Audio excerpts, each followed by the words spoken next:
We are just less than 48 hours away from the Tesla earnings call, and there is an awful lot going on. And the only way that I could possibly figure out, even within close proximity, what's going on would be to get Larry Goldberg to come back on. Larry, I know you're looking all shy and like you don't think. Do I come across as shy? No, just that was a moment of I'll make sure I never repeat that again. Well, okay, so we had another day of downward pressure on the stock, and we had the tech rally continuing. We've had the entire equity rally continuing. We've got the S&P 500 back-to-back record days. Yeah, so I've had my list of the boogie persons. You can't say boogeyman anymore. It's a boogie person, including the bad press coverage, the worries about margins, the 2024 projection problem for Tesla. Now we can add to that if profits are not perceived to be increasing by at least 30 to 50% per year, the PE will drop. You have Morgan Stanley and others dropping their price targets. But Larry, underlying all of those fears, there's this idea that total BEV sales may not increase by 50% next year. And therefore, Tesla has no chance of increasing by 50% without some dramatic cut in prices. There's a steady drumbeat of resources suggesting that the Tony Seba S-curve is now broken. And we got reasons for that. Overall economic slowdown, especially China and Europe, but maybe the US too. Consumers losing interest due to high negative press regarding EVs. Major legacy auto companies making headlines for slowing down their investment, dropping their failing products, scaling back their production, and then saying there is no demand. And then standard worries over price, range, and charging availability. So after that massively long, boring, no, not boring, of course, introduction, do you think we will struggle to get to 50% increase in BEV sales this year? Why? Why not? Love to hear what you have to say. Well, the question is, are you asking for the United States or are you asking globally? So I'm asking globally, but then we can take it apart. Yeah. So I think, globally, EV sales did not falter last year. They grew very handsomely. They grew in a very healthy manner. China's economy is down dramatically, but EV sales as a percentage of total sales picked up significantly. They did in Europe as well, except in Germany and the UK, there was that sudden fall off at the end of the year. But notwithstanding that, they're up very significantly. In the US, they're up. Now, they're not as up as quite as dramatically as the year before, but they're up very significantly, with the exception of the US manufacturers. Right. With the exception of the legacy manufacturers. Yeah, I should say, other than Tesla. So Tesla had a good year. It wasn't up, 50%, but it was close. And given the rate at which it has increased over the last 5 years, that's pretty darn good. So the real killer is the legacy manufacturers, in particular the US legacy manufacturers, but others as well. Yeah, the Europeans and the Japanese certainly have to be in there. Right. So if you like, the legacy manufacturers globally or internationally, other than China and the US and Korea, right, have really struggled. And because of the drawback by the US manufacturers, the press have kind of turned that into, oh, this is a global problem. It isn't a global problem. It's a US problem. It's a US legacy manufacturer's problem. And it's not going to get better for them. It's going to get much worse. So I think Tesla are going to have a good year in the coming year. I think Tesla's struggle has nothing to do with the popularity of EVs. Tesla's struggle has to do with the fact that it has tapped out the TAM for its two mass market vehicles. I've said this maybe a million times on this program, but when you've got two vehicles that are above $40,000 and up, and $50,000, even with incentives, you're not going to really compete at the volume end of the market, and so the rate of growth is going to slow unless you bring the price down. Now, Tesla's been criticized for bringing the price down, and I understand the criticisms, because they say the critics say they could have advertised and driven sales by advertising.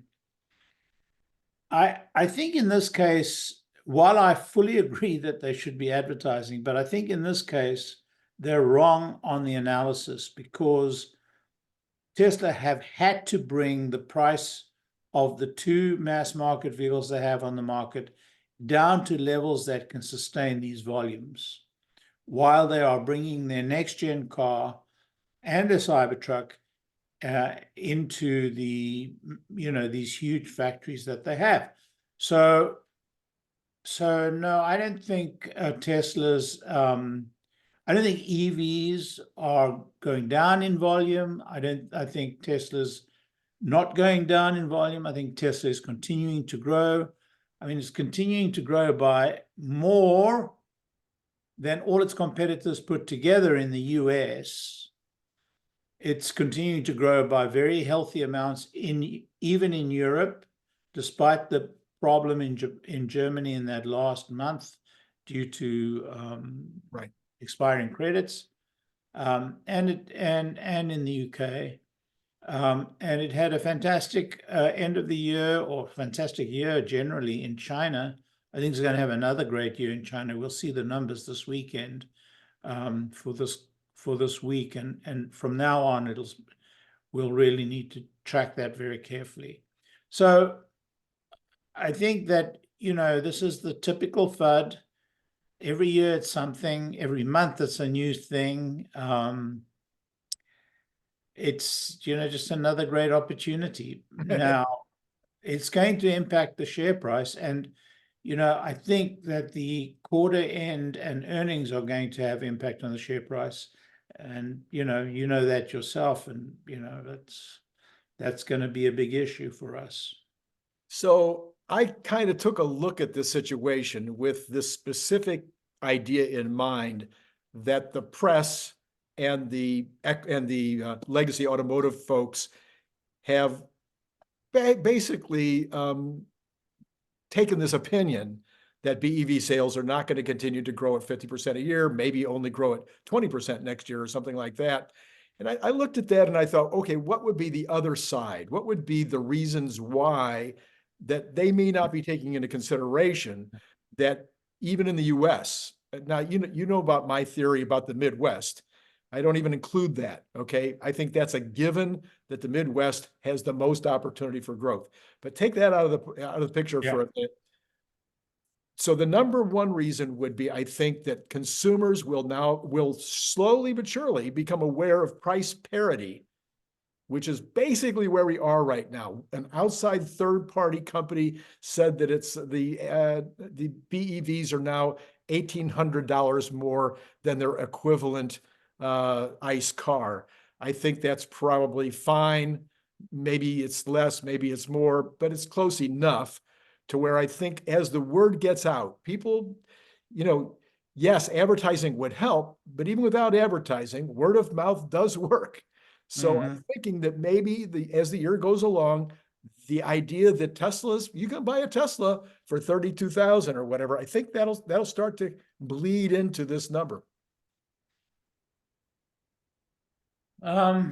Yeah, I mean, you're right. Advertising would help. It would make a very big difference.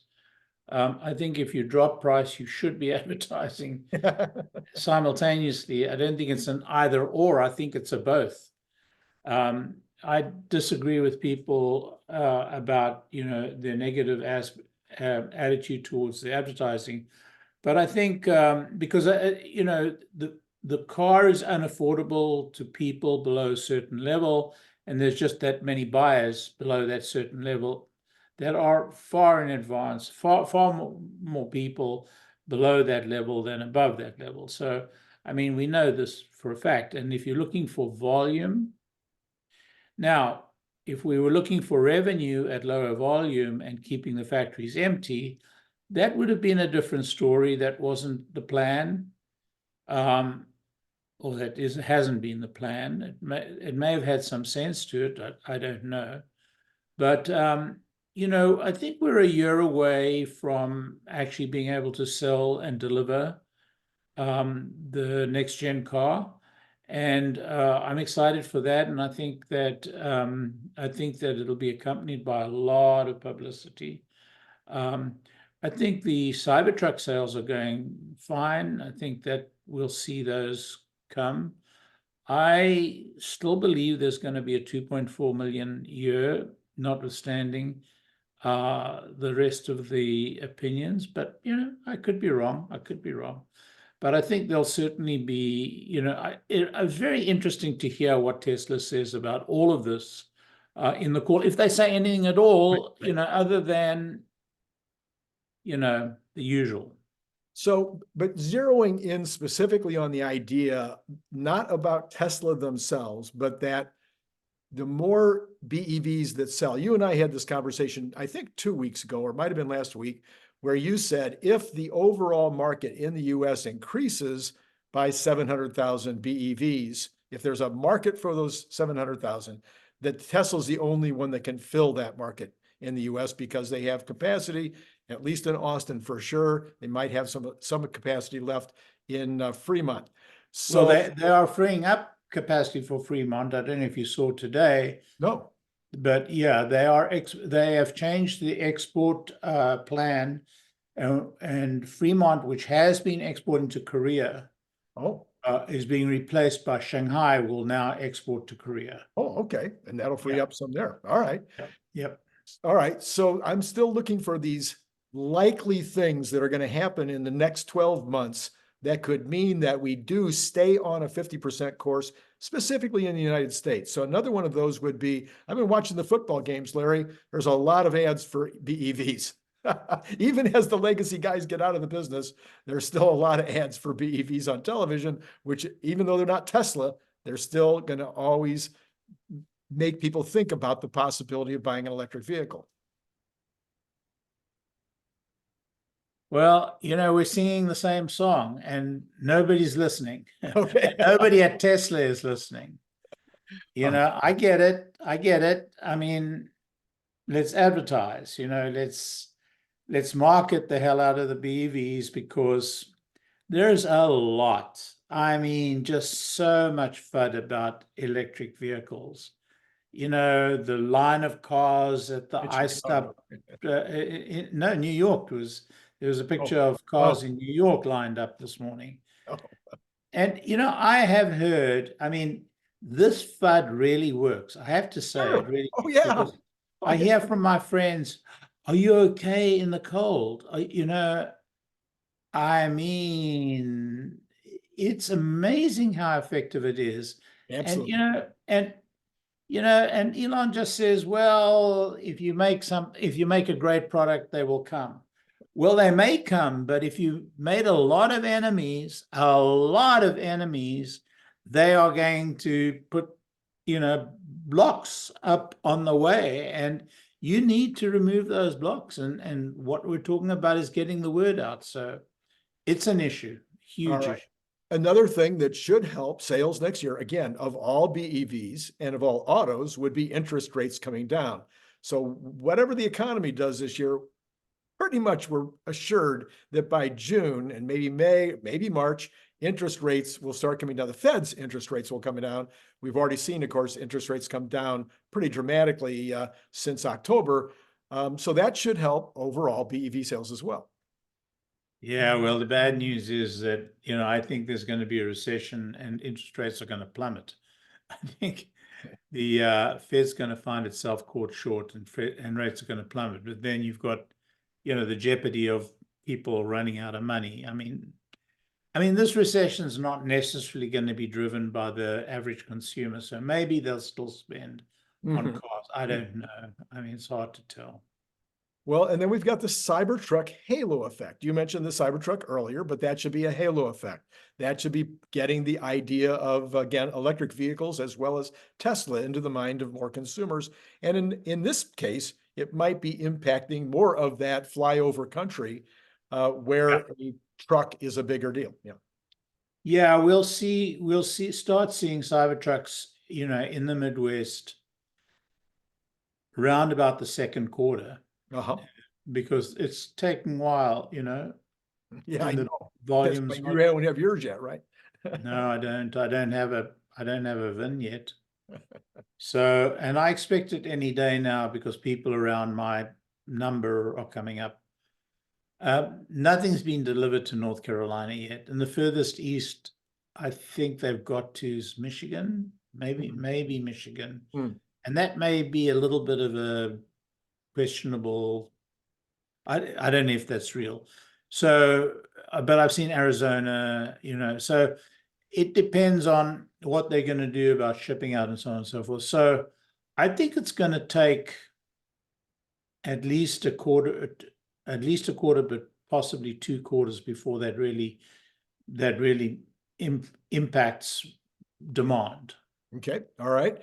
And then the whole idea, we did sell a bunch of Teslas last year, and the more Teslas you sell, the more Teslas sell because of word of mouth. Every single That's right. new Tesla owner is a great salesperson for Teslas. And so last year we sold more than we've ever sold before. So just kind of that momentum should increase the overall demand next year for BEVs in general, but for Tesla in specific. Yeah, but you have to be aware that we are approaching the very top end of our TAM, of our potential TAM, and that is going to be a negative. So the more we sell, the more we are saturating that piece of the market that we pretty much own now. I mean, if you look at that, if you look at the market for people who can spend 40,000 and up on a car, I mean, Tesla must have a dominating position in that space, a dominating position. But only in Florida, New York, and California. If you go to the Midwest, they're still driving Hondas and they're still driving Acuras and they're still I'm driving. going to correct that. I'm going to correct that. Okay. Only in the rural areas. In the major cities, even in the Midwest, you're going to see a lot of Tesla. I live in the South. Right. Where I live, which is the Research Triangle Park, Right. I mean, it's like this is Tesla City. Mm-hmm, mm-hmm. You can't see another car. I mean, I stop at a four-way stop street with something like 16 or 20 lanes just around the corner from my house, and I'll see 8, 9, 10 Teslas lined up. So you're right that in the country, in the rural areas, we just don't see Teslas, if at all. Mm-hmm, mm-hmm. But in the major cities, even in the Midwest, so I'm certain if you go to Des Moines, I'm certain in Chicago, I'm certain in Indianapolis, you're going to see a lot of Teslas. But get out into the rural areas. I mean, I was in Texas, I mean, I saw this all the way across the country. I would not see a single Tesla on the road out on the highways as traveling between. And then I'd get to, I don't know, Kansas City, or I'd get to, any one of these major cities, and suddenly you'd start to see them sprouting. Yeah, I don't disagree with you in the main, Larry. What I'm saying is that we know what the percentages are, and when you get to the rest of the country, you're looking sometimes at only 2%, 3% penetration.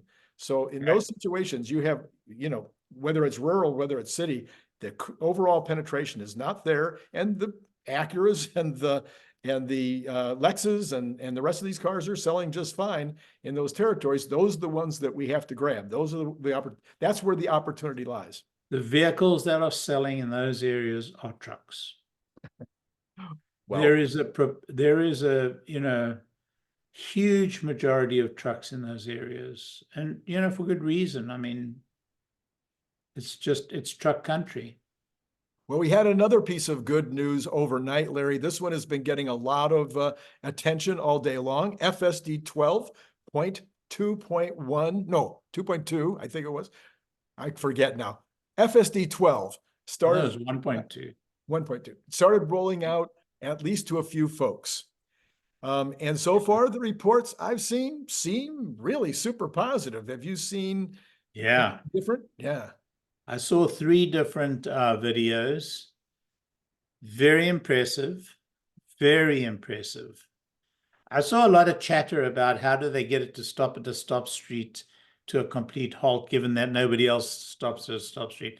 I think Elon even talked to this in the famous test drive that he took. They said they're going to have to find 1 million clips of people actually coming to a stop, not a rolling stop.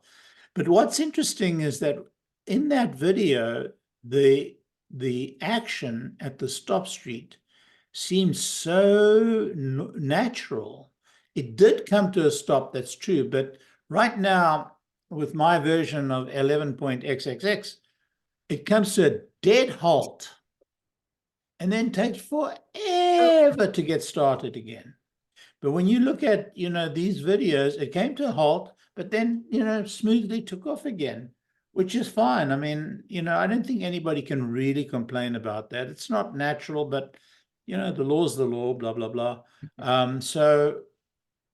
But I'm very excited because the quality of the driving seemed, next level from version 11. Now, I'm the one who expects a good year to 2 years of, improvement still to come. So we'll see. But I think this is a very big improvement.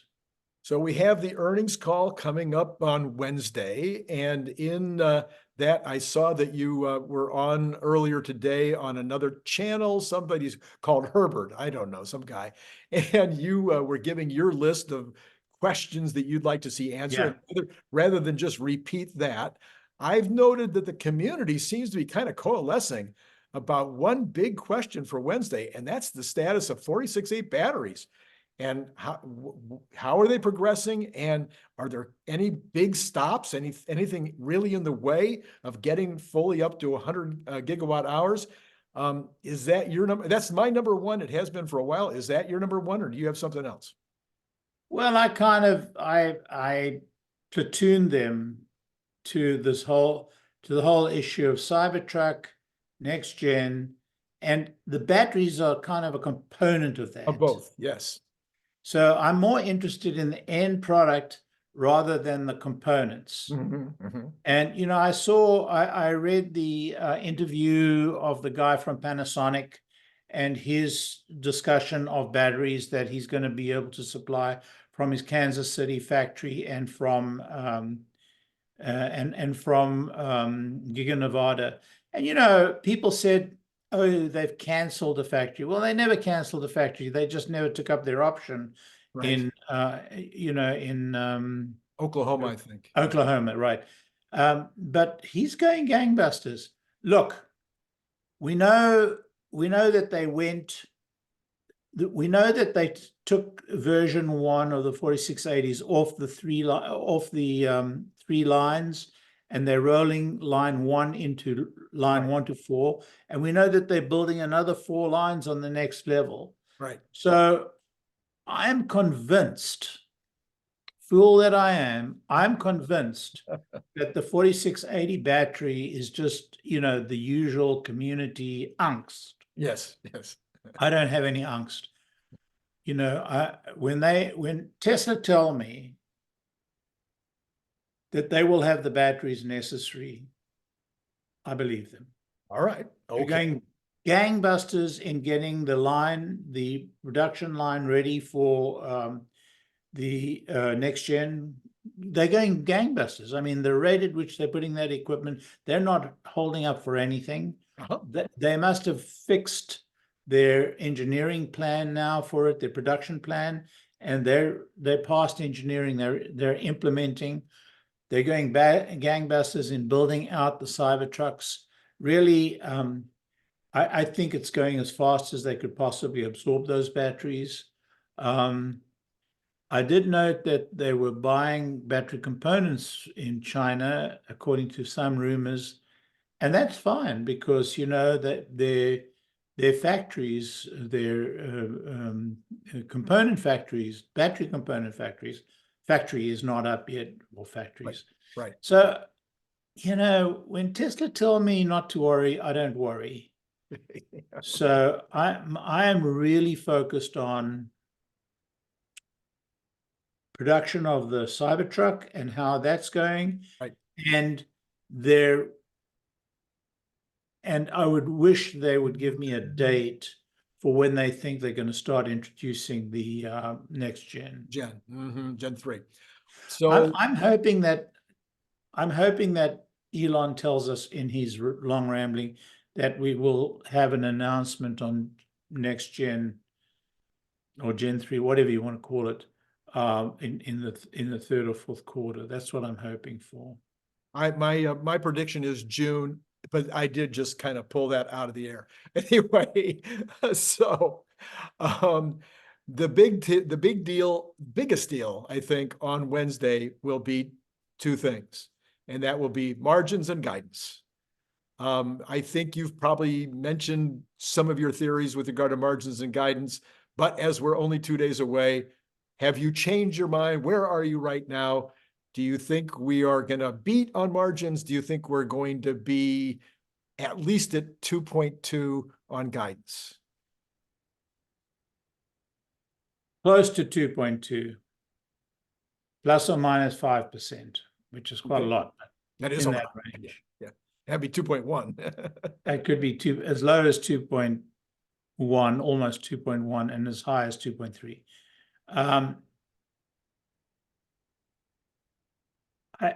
I think that on margin, I think we're going to be okay this quarter because I think, the costs have dropped, but the prices also dropped. So I think we're going to be marginally the same as last quarter. What I am hoping for is that we are going to see a big beat on energy. Yeah. A big surprise. Quite a big beat on energy and a really good solid beat on services. Yeah. The services don't add, much more than 100K on a beat, which is 3 cents. So we shouldn't ignore it. Oh. And so a lot turns on credits and a lot turns on energy. So you're thinking we might see an operating margin beat then? Okay. Yes. I only look at operating margin. I know the market gets very exercised about auto margins, but auto margins are, industry leading.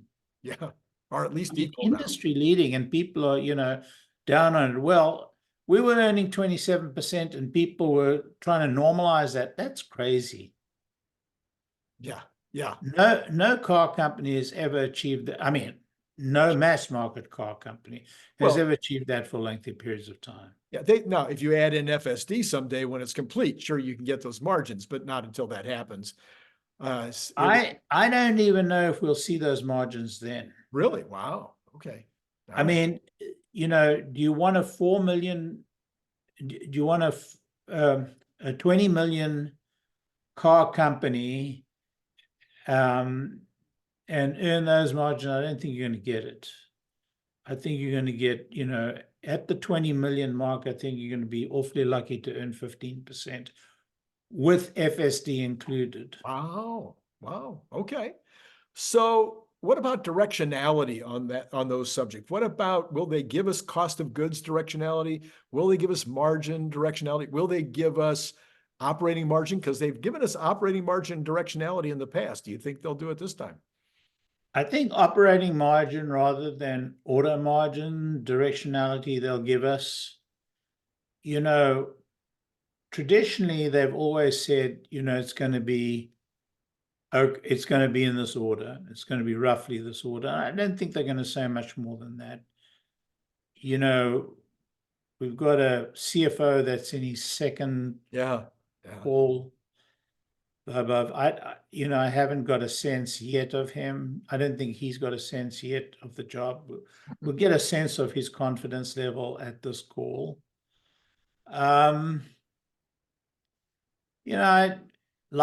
Like all of us, we hope that Elon is on his best behavior. Positive. Good mood. Yeah. He's very seldom in a good mood at these meetings. He always comes, it rudely interrupts his gaming time. Yeah, it does interrupt his gaming time.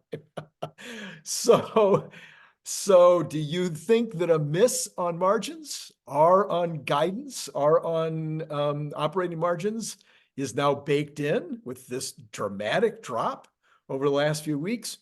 Or do you think we could head into the hundreds if there is a miss?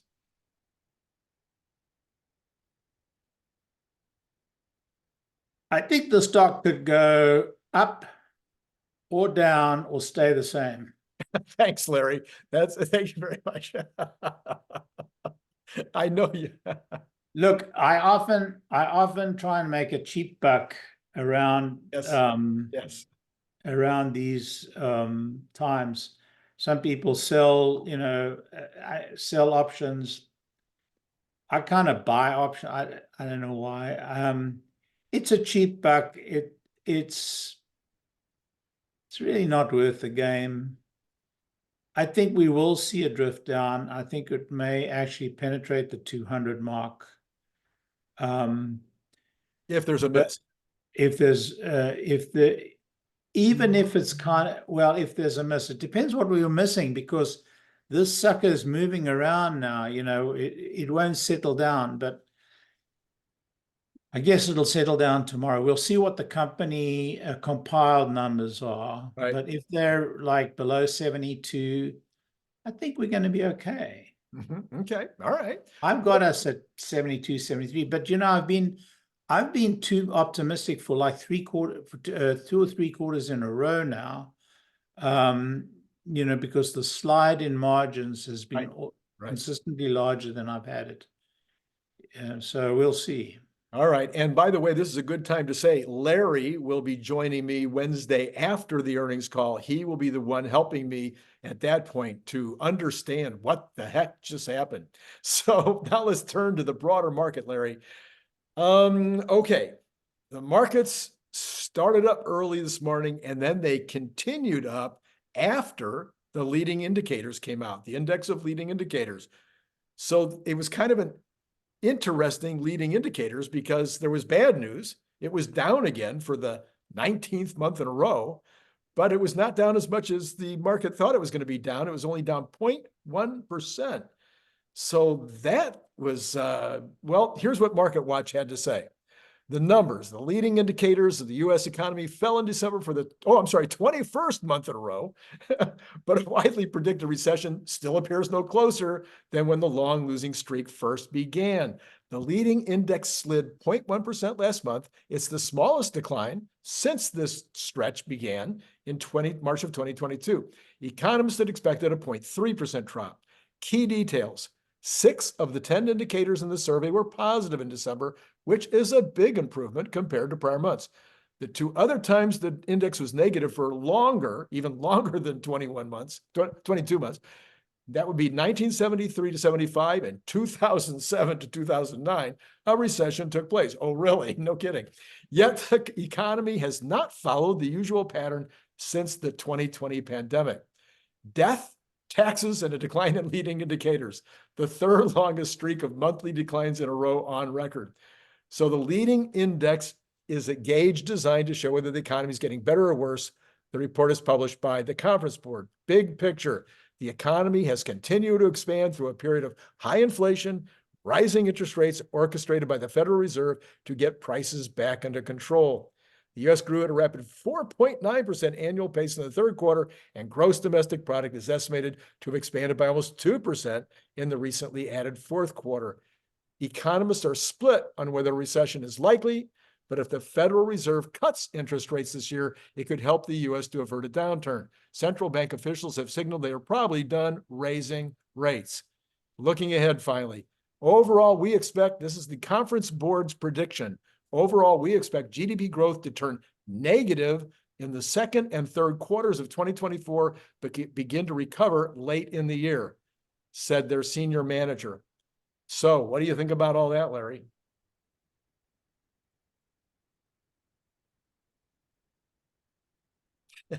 I waver. I mean, I just can't see how we get out of a recession for next year. It's possible we do. It's possible that, the Fed will act in March. But the Conference Board are telling us we're going to have 2 negative quarters. The Conference Board are telling us. Yeah. We're going to have 2 negative quarters. Now, where I came from, when I grew up many years ago, 2 consecutive quarters of negative growth was a recession. Right.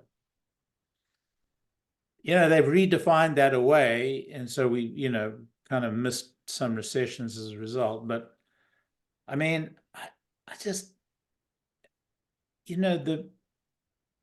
unless they act on interest rates by March, and maybe even earlier, unless they act on interest rates soon, very, very soon,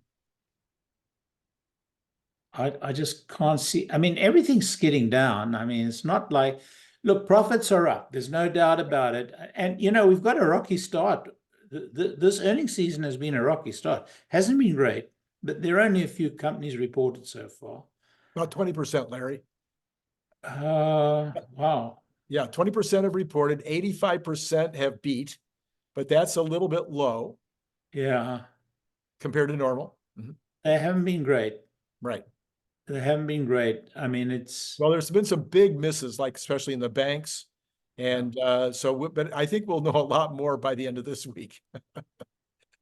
Yeah, we will. So, all right. Well, Larry, one more thought here. This is my big one. I hope everybody waited for this because this is the big question. Bond yields dropped today. And that's part of the reason for the good day in stocks. I'm sure of that. Yeah. Truflation says we are already below 2%. Below 2%, yeah. And we have been for a week now. If the core PCE comes in at 1% or less, and it has been very low for 6 months now, 7 months. And the Fed chair Powell said, that's the thing he looks at. And he wants it to be 6 months in a row. And it's been under 2% for 6 months now. And if it comes in at say 0.1%, what are they waiting for? They have a meeting next week. Maybe that's when they need to lower the first time. Give a signal. Well, I would have. They are not going to. They are going to maybe use it as a moment, in the meeting after, they may use it as a moment to say, now's the time we're really looking at it. It's, we're turning the corner on inflation, blah, blah, blah. And, that kind of talk they think will do the trick. And maybe it will. Maybe I'm wrong.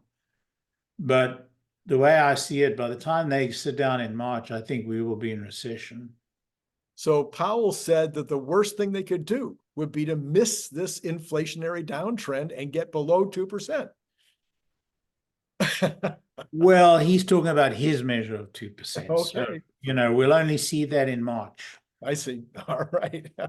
Well, speaking of bonds, let's see where those bonds are right now, Larry. Actually, we're going to start with Tesla just real quick, see what it's doing in the after hours here. It is down, almost down $1, 91 cents down in the after hours. Let's go ahead and look at bonds. We have bonds right now. It's recovered, but not even a full basis point. So it's, well, no, close enough. 0.9 0.9 of a basis point. The Yeah. overall, pretty much all of the long bonds are back up a little bit, but that's still only a partial recovery of the yield compared to the pretty good downturn today. So sitting at 4.1 roughly. Oil, Larry, let's see, we have oil. I'm fumbling here. We have got oil unchanged, both Texas Intermediate and Brent unchanged. With Russia, oil depots exploding, Yes. with oil tankers having to go around the Cape, with all this dislocation, and oil is still not going up. Yeah. And Saudis cut back. And Saudis cut back, yeah. So, globally, we're in a recession. I mean, we're as close to a recession as China's in recession. Right. I mean, come on, guys. I mean, this is crazy. Anyway, sorry. Well, I think part of it, Larry, might be that we're now at January 21st, 22nd, and we really haven't had a cold snap in Europe or the United States. So it might be that the reserves on both oil and natural gas are just way too big. And natural gas, as you know, is just really down and doesn't seem to be able to find a bottom. It's up a little bit in the after hours or the pre-market, but 45 cents. I mean, it's nothing. We're having a cold snap in the US. Yeah, that's a cold snap, but not like what you, I mean, we didn't have anything November, December. It took until January to get the first really significant cold snap. We're having some pretty good weather here in California finally, but man, if we don't, we're not gonna have any water. So, but yeah, but it's not like a really bad winter. Right. And with all the natural gas they're pumping out and all the oil they're pumping out, both in the United States and overseas, I think that's part of it too. Anyway, gold, basically sticking close to home at 2023 right now. Copper continuing down, Larry, to your point, continuing down. Now global recession, 3.75. There you go. We've got the dollar flat. We got Bitcoin. I'm sorry, taking a dump today. It is off 2,000 to under 40 now, sitting at 39.6. I don't think anybody planned that. I don't think anybody predicted that. Somebody made some money. Well, I think you said that the climb was all about this announcement of the ETF. So this was a sell on the news, right? But man, pretty good. That's a big sell on the news.